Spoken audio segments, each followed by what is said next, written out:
We can start. Okay. Good evening, everyone. I'm MD Zamamullah, your host for today, and I'm truly delighted to welcome you to this insightful webinar on yoga and naturopathy. This event is organized by Anadori, a non-profit organization based in Guwahati, and it's a pleasure to have each one of you with us today.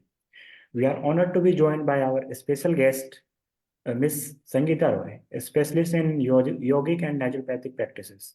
Her wealth of knowledge and experience in this holistic approach to well-being promises to make this session both informative and transformative. Before we dive into the profound benefit of yoga and naturopathy, I want to express our deep gratitude to the visionary founder of Anajori, Mr. Milind Dutta. His commitment and foresight have played the way of events like this, dedicated to the fostering and wellness within our community. Now, without further delay, let's embark on this journey of exploration and learning with Ms. Sangeeta Roy. So, ma'am, we would like to uh, know first about the what is yoga and naturopathy. Okay, hello everyone. I'm very much privileged to be here to speak on this platform. So, first of all, let's start with yoga. So, yoga is a holistic system, as you said. So, holistic system of physical, mental, spiritual, and uh, overall a holistic approach, which has been originated from ancient India. So, first of all, the word yoga has been derived from a root Sanskrit word, which means that is yuj, which means union. So, union of what? So, first of all, let us know what among what the union is going to happen. So, in general sense, or in today's language, we can say that it is the union of body, mind, and spirit.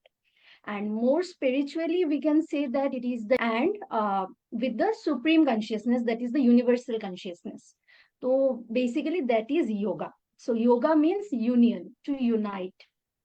And the practice of yoga is aiming to integrate and harmonize the body, mind, and soul, promoting overall well-being and a sense of inner peace. That's why it is called a holistic system. So there are certain components which helps in this part of yoga. So those components are asana, pranayam, then some ethical guidelines, then meditation and contemplation. So from the philosophical foundation, we can say that yoga is rooted from in various philosophical texts such as Patanjali's Yoga Sutra, Bhagavad Gita, and there are various Upanishads, Yoga Upanishads, where we can see the traces of yoga. We can found the traces of yoga, and which has been given from a very long period of time. Long back, it has been given only. So this text provide us the guidance on the path of yoga, its purpose, and the means to attain the spiritual realization. So there are basically four types of yoga. They are Karma Yoga, Bhakti Yoga, Jnana Yoga, and Raj Yoga. And with them, there are various other types of yoga also. They are Tantra Yoga, Dhyana Yoga, and etc. So nowadays, various styles of yoga is prevalent in the society. They are Vinyasa Yoga, Ashtanga Yoga, Iyengar Yoga, and so on. So people practice this yoga, these types of yoga based on their preferences to lead a physically fit, spiritually stable, and a balanced and harmonious life. And naturopathy is nothing but it's a treatment that we give rather than giving any kind of allopathy treatment to people, like taking pills or something. This is a more authentic or more plant based organic treatment that we give to common people, which doesn't affect the other systems of their body. So So, that is basically yoga and naturopathy. uh, so yoga So and naturopathy is very important in our life. So, how we can aid in our life yoga, and what is the importance of yoga and naturopathy in our life, like in for the common people who used to do yoga and not to do. Okay, so yoga as a daily lifestyle which we should take, yoga not only we should practice it on mat, but beyond the mat we should adapt it in our lifestyle. So yoga as a lifestyle, we should start it from our morning, the moment we get up to the end of our day. So by doing some morning rituals, such as with few moments of mindfulness or meditation, which can set a positive tone and help us to cultivate a sense of centeredness in ourselves. Then we can do pranayam, a little bit of pranayam, integrated conscious breathing exercise throughout the day, such as techniques like deep belly breathing, then alternate nostril breathing can be practiced during work breaks or in any moment where we feel pressurized to in our work or wherever it is needed. Then the most important thing is mindful eating. So practice when we are eating, many people or even children nowadays, they keep on using phones, and their mothers keep on feeding them. So the whole focus of their the whole focus goes into that phone only. So the focus is not in their eating. What they are eating, they even don't know sometimes. So the thing is that we should eat each bite paying attention to the flavors and textures what we are eating without any distraction. So we should know that what we are eating, and this fosters a deep connection with food and promotes digestive health. A great digestive health is promoted through this process. Then postural awareness. Now many people works in corporate world nowadays, and their sitting habits is very very bad. So when they sit uh, for a long period of time, for a long duration of time, their posture become a little disaligned. So maintaining awareness that a posture should be maintained throughout the day at a desk or standing in a line or walking. So aligning the body and mindfully supporting that in what posture I'm sitting should be aware in ourselves. And then desk yoga. We should do desk yoga as we are sitting in office and doing our certain jobs. So incorporating a short yoga stretches on the desk itself to relieve tension and to bring calmness in our mind, to reduce our pressure, and to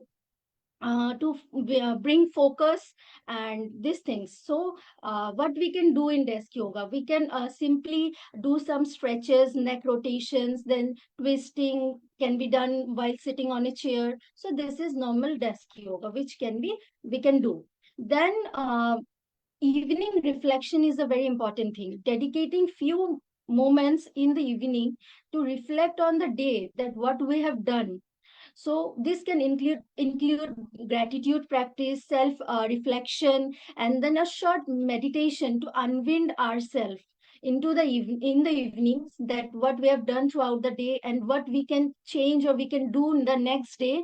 And then comes digital detox. Digital detox is also a very important point to be noted, that nowadays people are very much indulged in digital things. So considering incorporating periods of digital detox where screen time should be minimized, and we should foster more uh, ourselves more into mindfulness.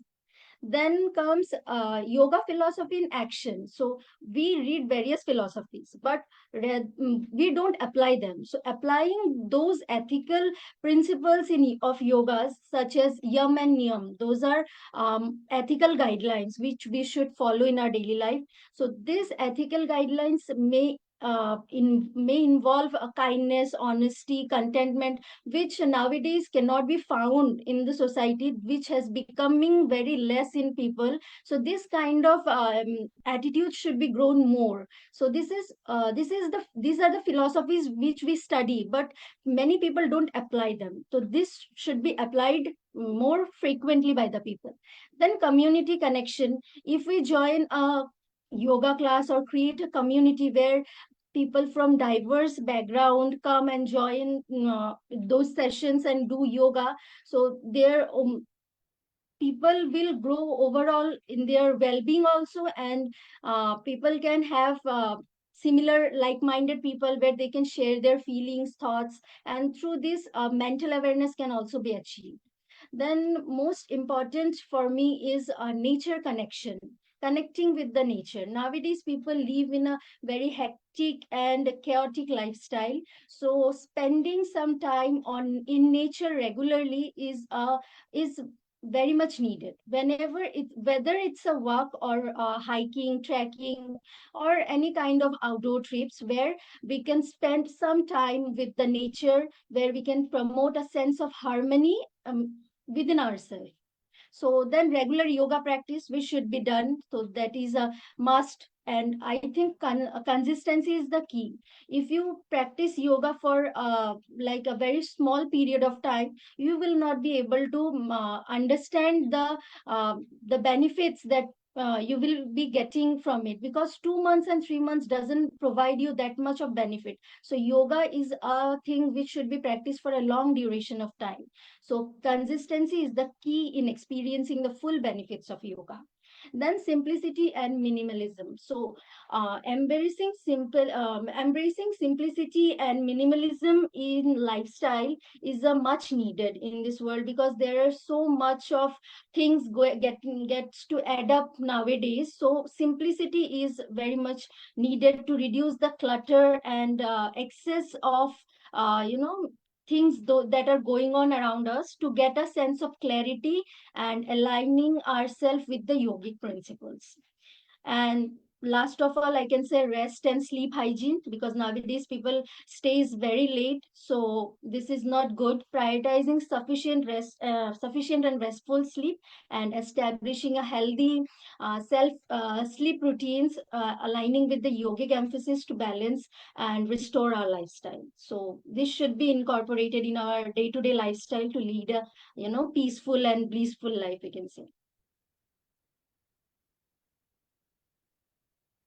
Sorry, I can't hear you. You're unmute. Recently yoga का trend काफी अभी hype कर रहा है, तो as a yoga को as a therapy कैसे life में इंक्लूड करते हैं, और क्या इम्पैक्ट पड़ता है जब आप योगा को एज ए थेरेपी आप अपने लाइफ में इंक्लूड करते हैं तो? Yoga as a therapy is very मतलब flourishing nowadays, और बहुत important भी है. Yoga मतलब as a therapy is an integrative process or approach to health, and which helps to address our both physical, mental, emotional conditions. So it involves the application of various yogic techniques, including asana, pranayam, these things, and which helps in meeting the needs of individuals. Each and every individual has different needs. So through yoga therapy, हम लोग different individual people के needs को we can help them in solving their or in helping them what they need. So first of all, it is an holistic approach. So yoga therapy takes a holistic approach, recognizing the interconnectedness of body, mind, and spirit, where both not only we are physically looking for ourselves physically fit, but we are connecting with the spirituality also. So it considered the individual a whole as a whole, and address not only the symptoms but also the underlying causes of discomfort and imbalance that is happening in their body or in their behavior or approach. Then individualized practice, as each person is unique, so their needs are also different. So yoga therapy emphasis individualized approach. So a qualified yoga therapist assess the client's physical condition, mental condition, and lifestyle to tailor a personalized yoga practice to suit their needs and their goals. Then comes integration with conventional healthcare. So yoga therapy can be used as a complementary approach, and with the now with the conventional medical treatments, it can often integrated with the treatments plans for various health conditions, including chronic pain, then cardiovascular issues, mental health disorder, and any kind of autoimmune diseases. Then physical health conditions. So yoga therapy is applied to disease to address a wide wide range of physical health conditions such as musculoskeletal issues, then arthritis, back pain, respiratory issues, neurological issues. So the practice of specific asanas and modifications helps in improving our flexibility, strength, overall physical fitness, etc. And then mental health and emotional well-being, as we all know that those the approach of mental health and of emotional well-being is very much attached to yoga. So yoga therapy is effective in supporting mental health by incorporating practices such as meditation, mindfulness that reduce stress, anxiety, depression. So meditation, mindfulness, and relaxation techniques are integral components to enhance emotional well-being. Then for chronic pain management. So individuals experiencing various chronic pain conditions such as fibromyalgia or lower back pain may get benefit from yoga therapy. So gentle movements, breathing techniques, awarenesses, relaxation techniques can help in the management of chronic pain. And then stress reduction, which I have told earlier. So through yoga therapy, we can reduce our stress and we can activate our parasympathetic nervous system, and which helps in promoting a state of calmness in our body. Then trauma informed yoga. Yoga therapy is increasingly used in trauma recovery. Someone is traumatized or have had any kind of trauma can take into account yoga therapy, as it provides a safe and supportive environment for healing. And then mindfulness based therapies such as um, practices which enhance our present moment awareness and self compassion, which helps us in knowing that where we are now and to live in this present moment. These things are very much important, and which yoga teaches us very deeply. And then other relaxations such as yoga nidra, which are provided in yoga therapies, which has a deep relaxation, to the whole body. The whole body gets relaxed through this kind of meditation processes. So these are the therapies which we can take into account nowadays. So, ma'am, yoga as a science and technology, how they both are, like is interrelated or not? Like how we can understand yoga in a science and as a technology? So yoga is both science and technology. So first of all, yoga traditionally considered as a spiritual and philosophical practice, but it is increasingly being approached as both science and technology in modern context. So as a science, yoga is uh, physiological impact that we are having on our nervous system, cardiovascular system, endocrine system. So studies have showed that regular yoga practice can lead to measurable changes in the body's physiology. So this is a main point. Then mind-body connection. Yoga is considered for its emphasis on the mind-body connection. Researchers in this field such as psychoneuroimmunology explores how mental and emotional state can influence our physical health, aligning with yogic principles. The plasticity and brain health. So studies on neuroplasticity suggest that the brain can adapt and reorganize itself. So meditation and mindfulness is very important, that can be linked to positive changes in our brain structure and functions. Then stress reduction, which is automatically related to our brain, and through controlled breathing sessions, we can help in reducing both our physiological and psychological effects of stress. And then yogic breathing and respiratory health. Pranayam or yogic breathing has been studied for its effect on respiratory health, and techniques like diaphragmatic breathing can enhance lung functions, which also increases the respiratory efficacies. And then evidence-based practice. So yoga is increasingly being integrated into evidence-based practice for various health conditions. It is used as a complementary therapy for issues such as stress, anxiety, depression, then post-traumatic stress disorder. So these are the topics where we can relate yoga with science and yoga as a technology. So first point that comes in my mind while describing yoga as a technology is that mindfulness and meditation apps. Nowadays, various apps has been developed for taking a session of meditation for few seconds so that we can get guided yoga sessions at home, meditating, exercising, mindful practices. So these are the technologies that has been facilitated nowadays and which are having widespread disseminations of yoga. And then virtual and augmented reality. So these technologies are being explored to enhance the yoga practice, and virtual yoga classes can provide new dimension to the practice, as there are many people who cannot go out for a live session or for those attending it practically. So doing it at their home is cutting those people who are very much busy in their schedule can go for these things. Then wearable technologies. So wearable technologies such as fitness trackers, smartwatches can monitor our various aspects of health. And integrating these technologies with yoga allows individual to track metrics like heart rate, BP, activity levels, and sleep patterns. Then online learning processes and platforms where yoga education is accessible through various online platforms offering courses, then workshops, certification. So this digital platform leverage technology to connect practitioners with instructors and resources globally. Then comes yoga in virtual reality therapy. So virtual reality therapy is explored as a tool for delivering yoga and mindfulness practice in therapeutic settings. So this approach is being studied for its potentiality in mental health intervention. And lastly, for technology, I can say biofeedback devices for stress reduction.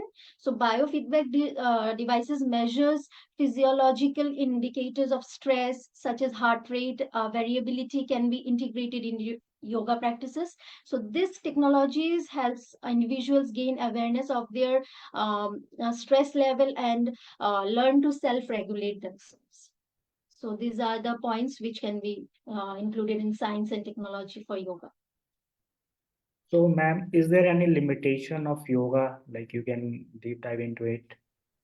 So there are various limitations. Actually, when a thing is very much important or has advantages, so disadvantages also comes along with it. So first limitation which I can say is physical limitation. So some individuals who are physically challenged or have health not better health conditions may for example, people with injuries, chronic health issues, or physical disabilities may not able to do yoga, but they can modify their poses and do it, and gradually they can improve. Then risk of injury. So incorrect postures, incorrect execution of yoga poses by doing oneself can or overexertion can lead to risk of injury. So no, not a substitute for medical treatment. Yoga is definitely a tool which can be integrated with conventional medical treatments, but it cannot be used as a substitute for medical treatments. So yoga can complement medical treatments. It should be viewed as a substitute for professional medical advices, diagnosis, or treatments. And individuals with health concerns should consult with healthcare providers before starting any kind of yoga practices. And then psychological considerations. Some individuals have certain mental health conditions such as severe anxiety, depressions, and those people may find certain challenges or triggeredness while practicing meditation or mindfulness. Those people who have very severe level of anxiety and depression. So in such cases, it is very important to approach yoga with caution and if necessary under the guidance of a mental health professional. Then comes competitive mindset. So yoga is a very yoga itself is a lifestyle, so we should incorporate it in our lifestyle and should perform it, regulate it in our activity, and not we should not perform yoga with any kind of competitive mindset. So in some yoga environment there can be a tendency of for practitioners to adopt competitive mindset, pushing themselves to achieve more advanced poses, so which can lead to injury, and the negotiation of the principle of non-competitiveness inherent in traditional yoga philosophy should be achieved or attained by them. Then misinterpretation of spiritual concepts. So yoga, people misinterpret yoga with spirituality. So spirituality is there. The spiritual aspect of yoga, including meditation and mindfulness, can be misinterpreted and or oversimplified. So it's very important for practitioners to approach this aspect with a genuine understanding and respect for the underlying philosophy. Then cultural sensitivity. So the commercialization of yoga and the appropriation of cultural symbols and practices may raise concerns about cultural sensitivity. So practitioners and instructors must use or should be aware of the cultural origins of yoga and approach its practice with respect and understanding, and not taking it to any extreme conditions. And last of all, I can say individual variability. So people are unique, and what works well for one person may not work well or not be suitable for other person. So the effectiveness and benefits of yoga can vary widely among individuals. So this is very much personalized way. So these are the limitations. So, ma'am, scope of yoga as a professional and career, if someone want to be like a yoga instructor and all. So, what are the scope for So yoga? yoga is flourishing nowadays as a scope, we can say, for career purpose also. So first of all, physical well-being. So yoga offers a holistic and approach to physical fitness, promoting strength, flexibility, balance, and it regulates ourselves. So regular practice of yoga asana can contribute to improved overall health and well-being. Then mental health, yoga related to mental health, then practice of mindfulness and meditation uh, can help in stress reduction, anxiety and depression, and enhance our emotional well-being. And such this improves our cognitive functions also. So yoga as a career can be there are very large impact of professionalism in yoga. So first of all, the basic one is yoga instructor. One can become a certified yoga instructor, and instructors guide students through yoga poses, sequences, meditation, creating a positive aura and supportive class environment. So special yoga such as Hatha yoga, Vinyasa yoga, etc. And then another career option is yoga studio owner, where those people who are with a view of entrepreneurial spirit can open and manage a yoga studio, which can be a rewarding venture. And studio owners can handle various aspects, including business management, class scheduling, and creating a welcoming attitude. Then yoga teacher training. So experienced yoga teacher instructors may pursue careers in teaching trainers. So they led yoga teacher training programs, helping aspiring instructors to deepen their knowledge and skills. This role often requires advanced certification and significant teaching experiences. Then yoga therapist, as I have already said, therapy is getting more and more a yoga therapist with individuals facing specific clients. Those who are facing specific uh, health challenges can using yoga as a therapeutic tool for managing their personalized or individual needs. So yoga therapist can be a very important, very useful career option for from my viewpoint. Then corporate yoga instructors, nowadays many companies incorporate yoga in their workplaces for their employees to enhance the efficiency of their employees and to keep their employees fit. So corporate yoga instructors offer classes at workplace to help employees to reduce their stress, then improve their focus and concentration, and promote their overall well-being. And then retreat leaders, nowadays retreat has become a most popular thing.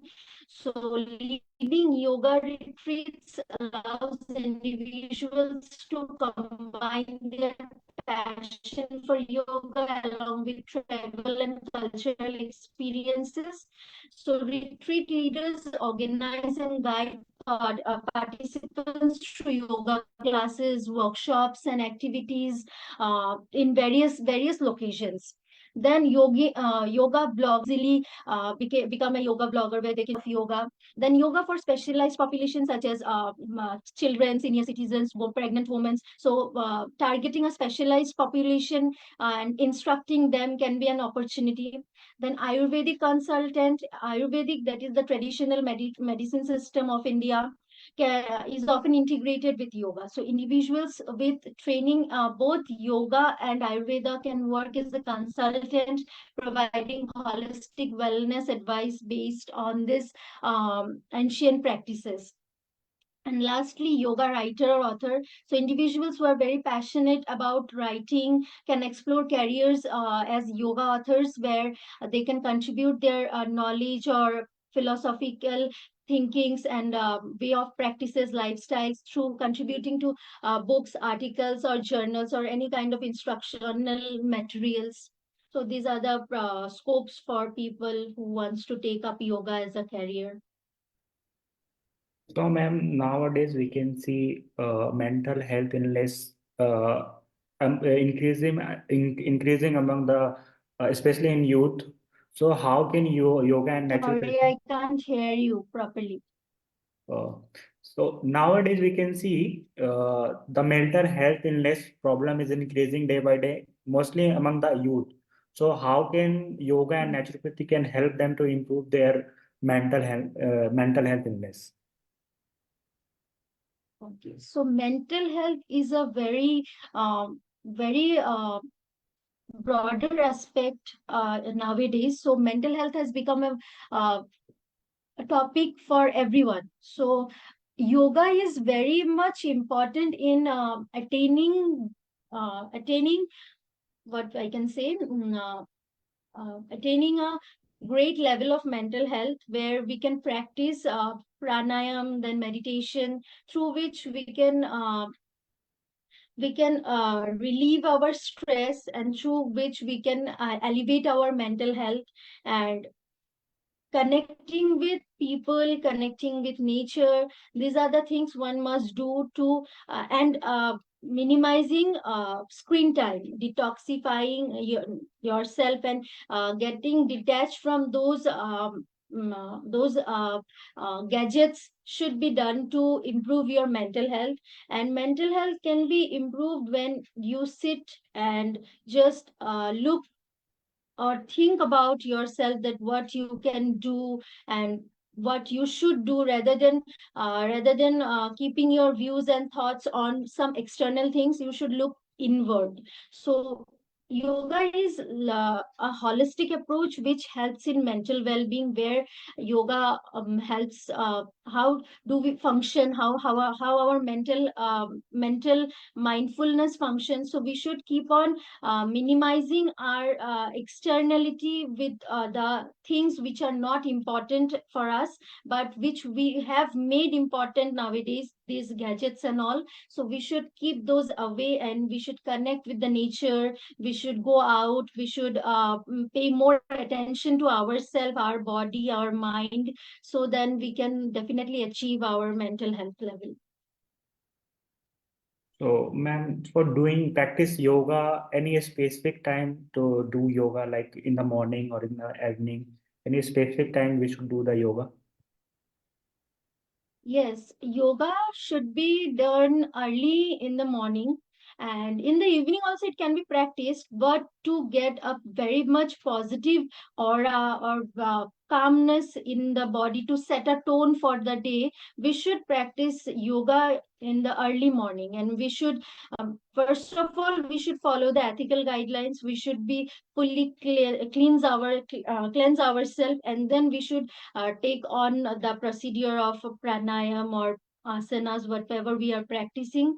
And practicing in the morning create a very much positive impact in our life. And there is a term called Brahma Muhurta, that is the early morning, where before sunrise, that timing is very much fruitful if one is practicing yoga in at that point of time.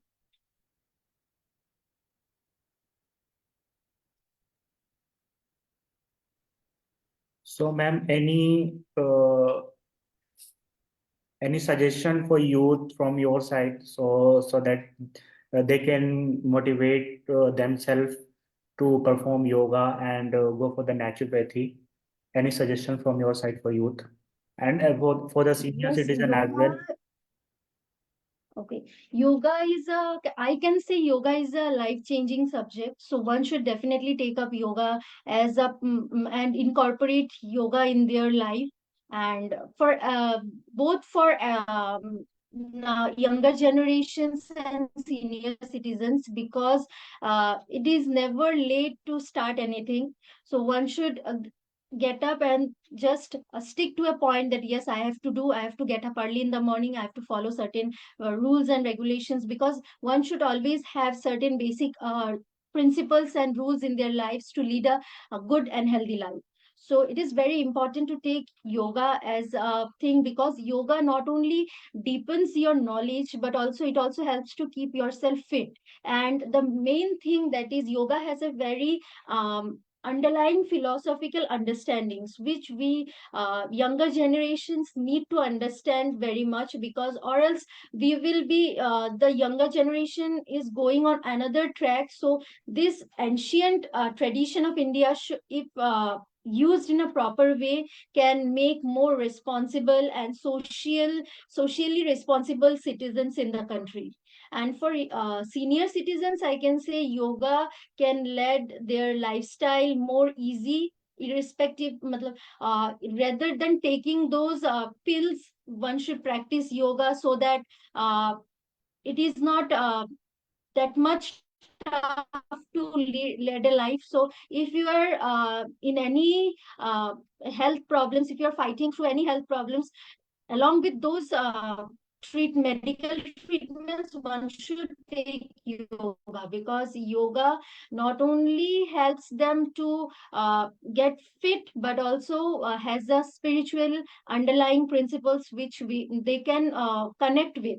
And for younger generation, everyone says that yoga should be taken while they grow older, the spiritual aspect of yoga. So but my question is, why not people should take it at from the younger generations only? So from the very grassroots level, if one takes up that spiritual aspect, that will help them in growing in their life also. That will give them a broader and different aspect of life, in my sense. Oh, yeah, it was so nice to hear you and get some insight from you in the perspective of yoga and naturopathy. So now I want to like thank you, and we want to conclude this enlightenment session. So at the end, I want to thank you for being here to share your information and knowledge to our participation and the viewers. Your expertise and insight have added immense value to our understanding of yoga and naturopathy, and we are truly grateful for your presence. And as a special appreciation goes to our Mr. Milind Datta, the visionary founder of Anajori, for his tireless effort and spearheading initiative that contribute to the betterment of our community.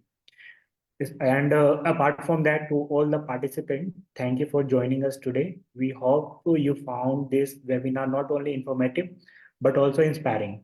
Let's carry the spirit of well-being forward, incorporating the wisdom gained today and into our daily lives. Wishing you all Thank you continued so health and harmony. Until next time, stay well. Ma'am, say it's time to say goodbye to you. We'll hope you next time here as well for some other information related to yoga and naturopathy. Yeah, sure. And thank you so much for having me. Yeah, thank you, ma'am.